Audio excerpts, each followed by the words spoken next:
আপনি কি কখনো চিন্তা করেছেন আপনার মায়ের চোখের জল, বাবার হতাশ মুখের কারণে আপনার জীবনে অশান্তি নেমে আসতে পারে? হ্যাঁ ভাই, বাবা-মা যদি কষ্ট পায়, তাদের অন্তর যদি ভেঙে যায় বা তারা যদি বদদোয়া করে তাহলে আপনার জীবনে নেমে আসতে পারে অশান্তি। পৃথিবীতে যতগুলো ভয়ানক জিনিস রয়েছে তার মধ্যে একটি ভয়ানক জিনিস হলো বাবা-মায়ের বদদোয়া। আল্লাহ তাআলা পবিত্র কোরআনুল কারিমের সূরা বনী ইসরাঈলের ২৩ নং আয়াতে বলেছেন, আল্লাহ তাআলা আদেশ দিচ্ছেন তোমরা একমাত্র তার উপাসনা করো এবং পিতামাতার সাথে সদ্ব্যবহার করো।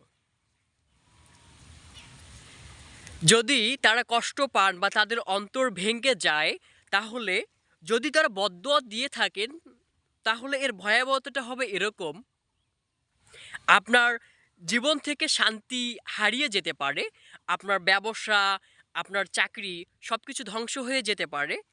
এমনকি আপনার জীবনে যতটুকু শান্তি রয়েছে সবগুলো হারিয়ে যেতে পারে। এটাও হতে পারে আপনি যে তাদেরকে অবহেলা করতেছেন, তাদেরকে কষ্ট দিচ্ছেন, আপনার সন্তানরাও একই কাজটি করতে পারে, আপনাকে অবহেলা করতে পারে, আপনাকে কষ্ট দিতে পারে ইনশাআল্লাহ। এক্ষেত্রে করণীয় হবে এটাই, আপনি আজই আপনার বাবা-মায়ের কাছে ক্ষমা চান যদি ভুল করে থাকেন। কারণ তারা যদি একবার হারিয়ে যায় আর কখনো আপনার বাবা-মাকে ফিরে পাবেন না।